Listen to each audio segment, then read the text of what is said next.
और मनोहर लाल खट्टर साहब जो पिछले कई दिनों से हरियाणा प्रदेश और विशेषकर चंडीगढ़ में डेरा डाले हुए हैं, वो अपना राजनीतिक कौशल दिखा पाते हैं, अपना राजनीतिक दमखम दिखा पाते हैं, अपनी रणनीति कामयाब कर पाते हैं, या इस बार फेलियर साबित होते हैं।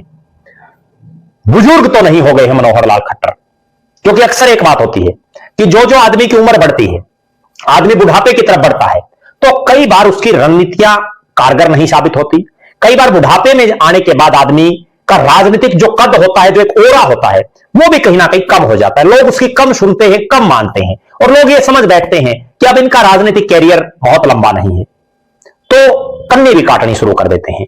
लेकिन आज ये हकीकत में पता चलेगा कि मनोहर लाल खट्टर साहब में कितना दमखम है, क्योंकि इस पूरे चुनाव में, जो राज्यसभा का चुनाव है हरियाणा का, भले ही सतीश नांदल चुनाव लड़ रहे हैं, निर्दलीय हैं, लेकिन एक पर्दे के पीछे जो रणनीति है वो कहीं ना कहीं मनोहर लाल खट्टर साहब बना रही है। और यही एक कारण है कि हरियाणा से मुख्यमंत्री की कुर्सी से हटने के बाद और चुनावों को अगर छोड़ दें तो सबसे ज्यादा लंबा समय लगातार अब दे रहे हैं मनोहर लाल खट्टर साहब।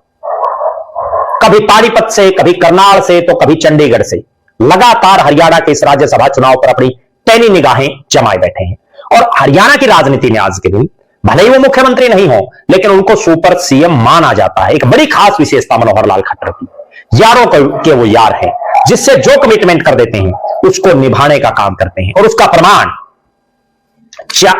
जितने कांग्रेस के नेताओं ने या जितने इंडियन नेशनल लोकदल के नेताओं ने बीजेपी ज्वाइन की, बड़े से बड़ा चेहरा हो, और जिससे जो बात मनोहर लाल खट्टर साहब ने कह दी उसको उन्होंने पूरा करके दिखाया। बहुत उदाहरण हमारे सामने है। आज हालात और परिस्थितियां ये है कि नायब सिंह सैनी के मंत्रिमंडल में भी बहुत से इनेलो और कांग्रेस के पुराने नेता हैं। वो ये दर्शाता है कि मनोहर लाल खट्टर की ही ये कूटनीतियां रही, ये रणनीतियां रही, जिसकी वजह से कांग्रेस को भी कमजोर कर दिया, चौटाला परिवार को भी कमजोर कर दिया, और बीजेपी तीसरी बार लगातार एक छत्र राज हरियाणा में बनाए हुए है। क्या चौथी बार भी बीजेपी का राज बनेगा? इस बात पर भी आज का यह चुनाव परिणाम मोहर लगा देगा। भले ही नरेंद्र मोदी की सरकार में मंत्री हो मनोहर लाल खट्टर, लेकिन हरियाणा की राजनीति में उनका आज भी उतना ही वर्चस्व है, उतना ही दबदबा है, उतनी ही उनकी चल रही है।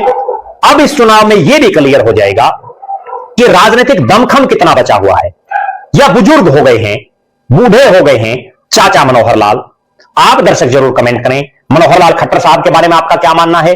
मनोहर लाल खट्टर किस तरह के कूटनीतिक और रणनीतिकार हैं? इस पर भी अपनी बेबाक राय जरूर रखें। आज होने जा रहे इस राज्यसभा के चुनाव में कौन मारेगा बाजी, कौन जीतेगा, कौन कौन जा सकता है राज्यसभा में,